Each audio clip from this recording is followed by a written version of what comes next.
asking. I would only ask that you further disseminate it.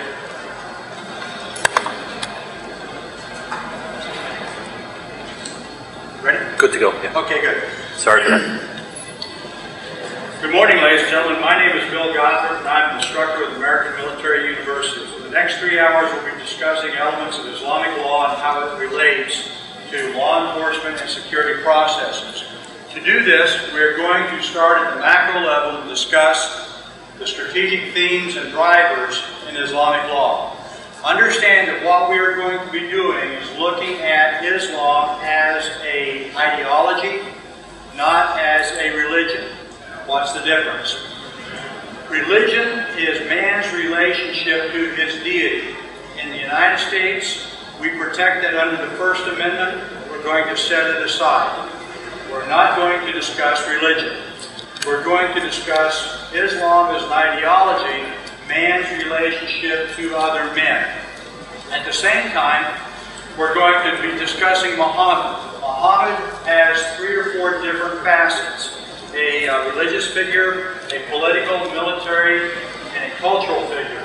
That religious figure, as a religious person, we are also going to protect under the First Amendment, and we are not going to discuss Muhammad in his capacity as a theological figure. We will discuss him and deconstruct him as a political and military and cultural leader as we would anybody in our academic discussions. The next item I'd like to draw your attention to is imagine if you had a paper with iron filings on the top and a very powerful magnet under it. And as you move the magnet underneath the paper, you see the iron filings move back and forth. These iron filings, for the purposes of this discussion, are Muslims. We are not discussing Muslims.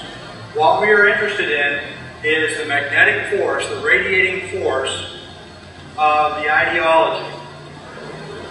That it animates these iron filings or these people is one thing. But we are not talking about the goodness or the badness of these iron filings.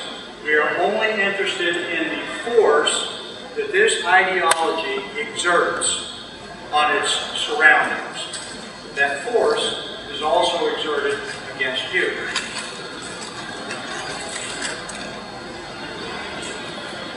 Why discuss Islamic law?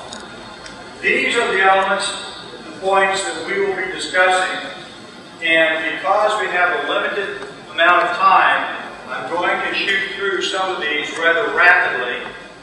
The heart of our discussion will be the last briefing, the influence of the Sharia on law enforcement and intelligence. We've already discussed this caveat. We are not going to be discussing Islam as a religion. We're going to be discussing that component of Islam which is non-religious.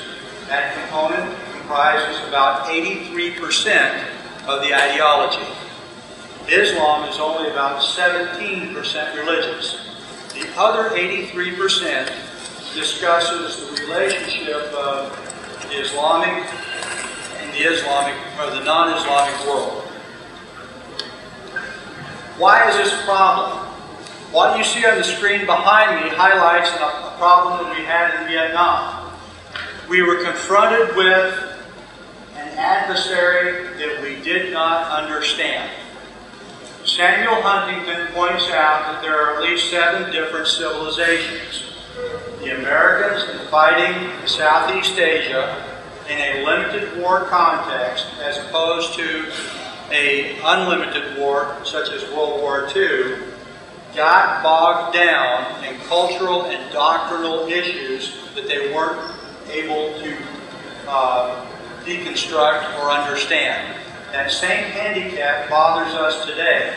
What we do not understand is the essence of Islamic law, which governs their actions and puts us on the defensive. After this block of instruction, you will understand how Islamic law affects. Why discuss Islamic law? Here's why. If you take a look These are incidents that occurred over time, and most of the incidents have this in common: autonomous, self-actualizing jihad. Now, on this list, you will see, for example, where this individual used an aircraft and flew into the IRS building. Another guy did a shooting in Las Vegas. Those were two examples of tax frustration. Then we have legal frustration, and then we have the shooting at the Pentagon, right-wing anti-government, and then at the Holocaust Museum. These activities down here are just sort of the chaff that happens in the backdrop. What is happening in the mainstream is right here. Okay, what is the force that animates the actors? Here we have a series of explosions, different times, different places. The common denominator is the motive. We wasted a lot of analytic effort talking about the type of weapon, the timing, the tactics. All of that is irrelevant. Look at the motive first. If you have an Islamic motivation for actions, group those together. If you have sovereign citizens as a motive for actions, group those together. If you have black, white, Hispanic racial conflict as a motive for operations, group those together, but don't try to cross-assess them by tactics, timing, location. Do it by motive, because what is common to this slide and the previous slide is Islamic doctrine. These are the branches of Islamic law. Those items highlighted in white discuss issues internal to Islam, Muslim-to-Muslim relationships. The items highlighted in yellow identify those relations between Muslims and non-Muslims. Another way to look at it is this. The items highlighted in yellow are the hard outer shell of this egg that protects the soft interior of the Islamic community from the non-Islamic world. Our area of interest is the red bands that are pulsating. So, what is this doctrine? It is an expansive doctrine with a single agenda: world imperial, controlling the world. That sounds grandiose, but as we'll see a little bit later, it is a stated objective. The means to do that is jihad. Jihad is rooted in doctrine. There are identifiable rules of engagement, and we will discuss them. Imagine at the tactical level where you have operations occurring, such as Bosnia, Afghanistan, when we had the Beltway shooter in Washington, D.C., all these tactical incidents occurring wherever are countered by law enforcement and the military. That's the tactical level. When you have a series of shootings in New York, a series of bombings elsewhere, that's tactical operations. Note that the primary response is law enforcement and the military.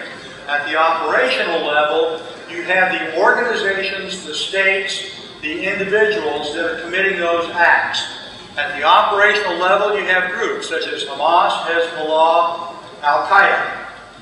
Like teeth in a shark, it's irrelevant if you take one group out. There is a self-actualizing provision in Islamic law that mandates the restructuring, the reconstitution of these groups to reformulate even after they've been destroyed. The hostile or facilitating Islamic nations are exemplified by Iran, Iraq, Lebanon, what have you. And even if we knock those states out and try to replace that government with a more moderate government, there are still internal forces that will seek to exert Islamic rule again. The Arab Spring, the hope for democracy that we saw in Egypt in the last few months, where are the Islamic equivalents of Jefferson, or for that matter, Martin Luther King?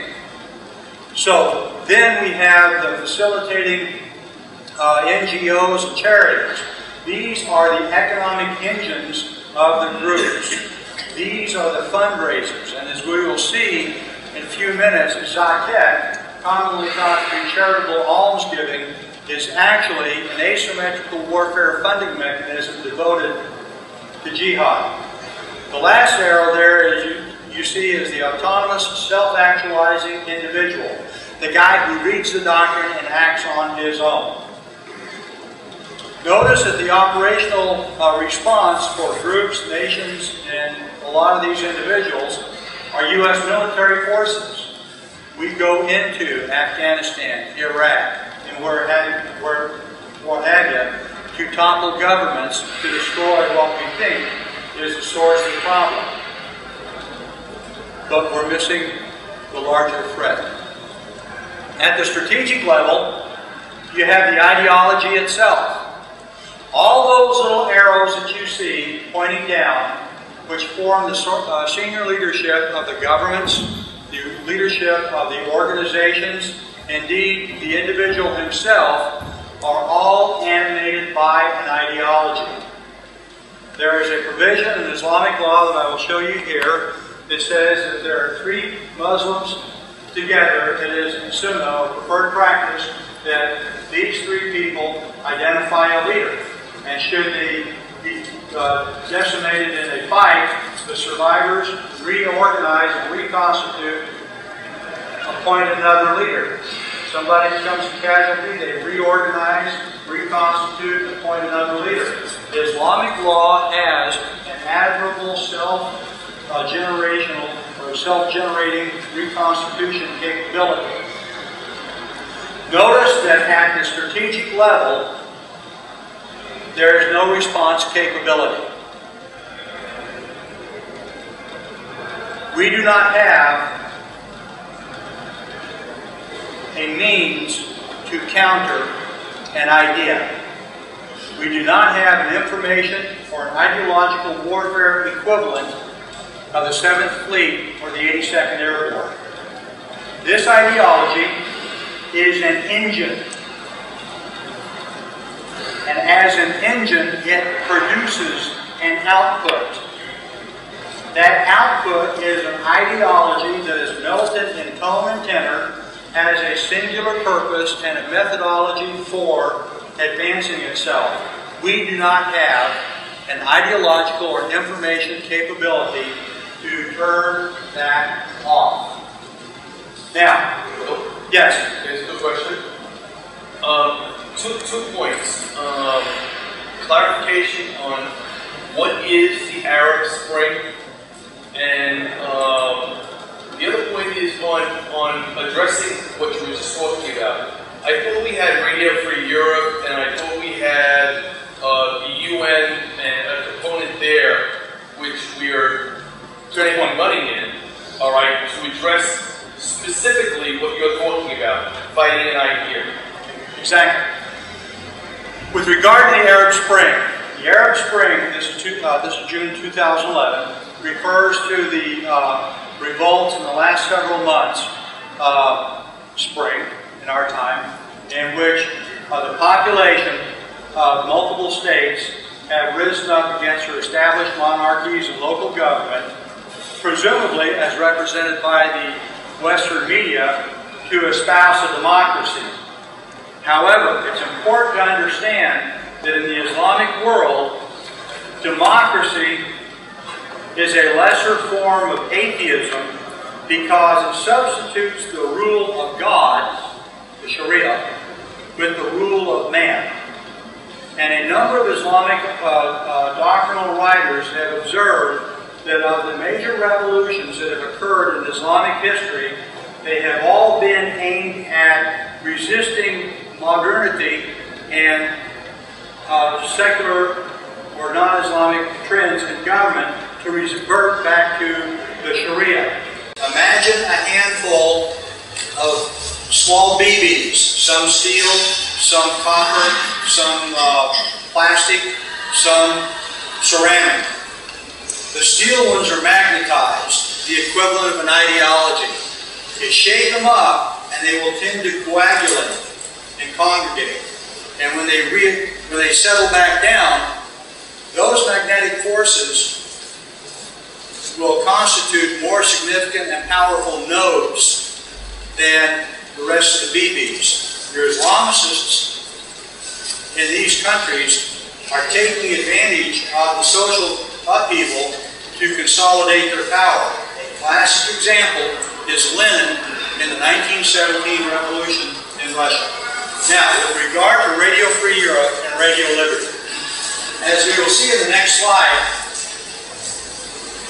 these organizations do exist, but imagine you are going to a concert or symphony and you hear that part before the performance where everybody is tuning their own instruments. You hear a lot of noise, but nothing really occurs until the conductor comes out and organizes the efforts of everybody. We have not taken a look at Islam as an ideology, looked at where its sources of strength and critical vulnerabilities are, identified its strategic themes, and come up with a focused program aimed at countering those themes.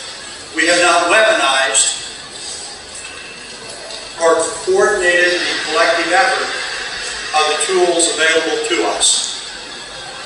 And if we did, that would be something, a component of the State Department, generally speaking? I can't speak to that. It could be a function of the executive. It could be a function of the State Department, which is a subset of the executive. It should not be allocated to the military, because the military is an instrument of power, but not a decider of power. The military is subordinate to the executive. Yeah, that's why I was saying most likely maybe the State Department program or something along those lines. Yeah. Okay, now what's important here is this circle right here. This is your lone wolf, or what we would call the leaderless jihad. When somebody reads a book, talks to his friends, inculcates an ideology, and decides to act, those values that he has inculcated feed his actions. There's the nexus between the individual and his values. This is where the lone wolf gets his motivation. Now, you will find a number of studies where they'll talk about relative deprivation, poverty, ignorance, what have you. Indonesia is uniformly poor, yet they are not revolted. They're not putting out the suicide bombers.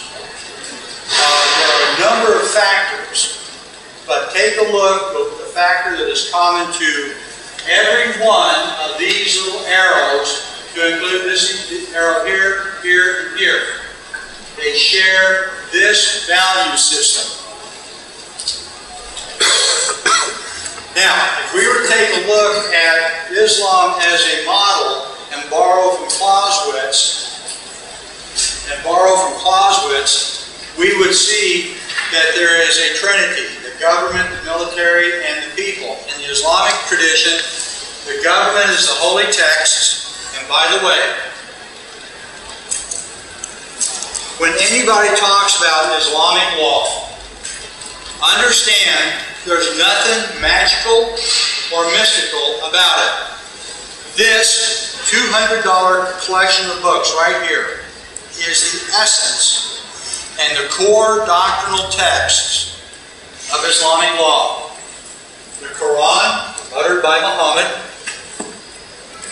the biography of Muhammad, and the Hadiths, one of the collections, one of the 6 connections by Bukhari. This is Islamic law. Analysts can have that on their desk. It's not a mystery. just as an investigator or an analyst needs to look at constitutional law or whatever, you can have that law at your disposal. So, these are the strategic themes and drivers of Islamic law. These are the elements of power within Islam. Each one of these has a center of gravity, a source of strength. For example, a nuclear aircraft carrier, the source of strength in the aircraft carrier is its nuclear reactor. The critical vulnerability. If you remember Star Wars, that ventilation shaft that goes down into the depths of the Death Star, they shot a torpedo down there. That's critical vulnerability. The information themes that you're talking about that we should be looking at should be aimed at these items here.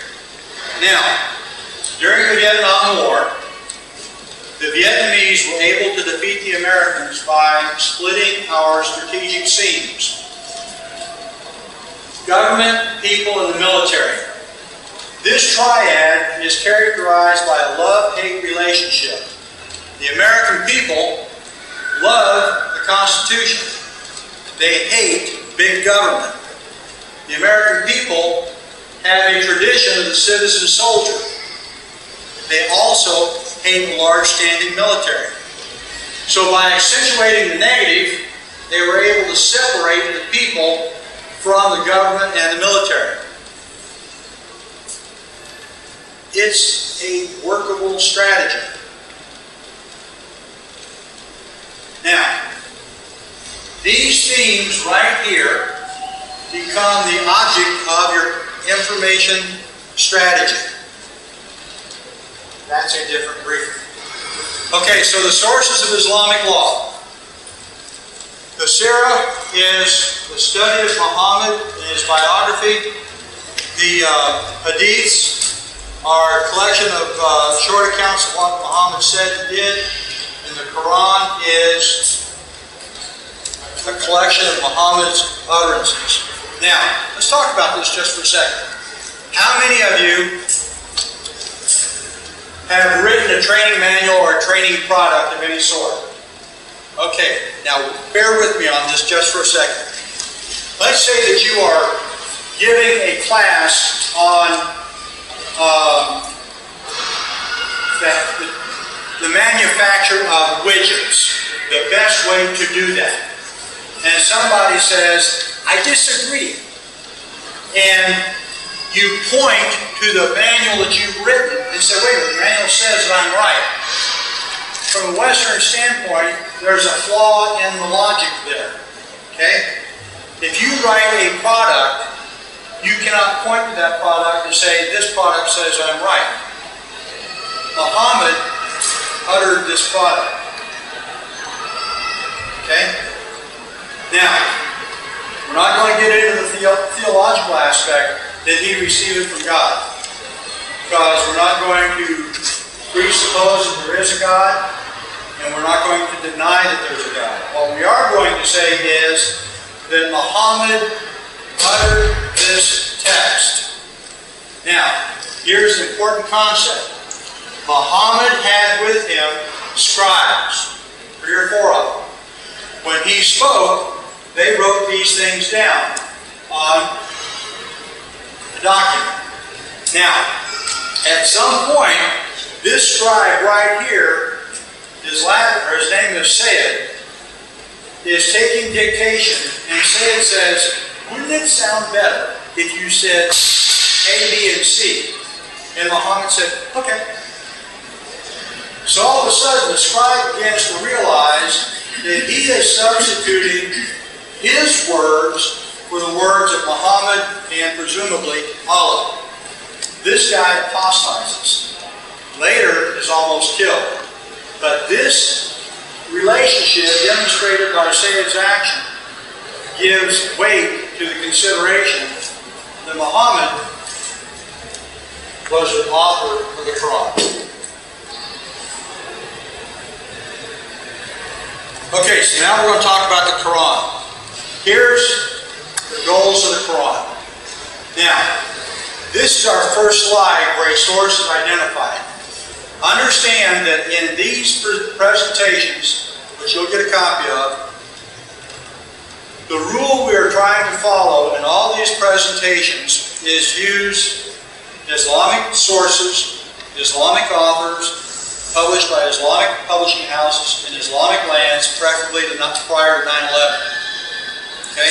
We are not relying on people like Escobedo, Bernard Lewis, Armstrong. Here's why.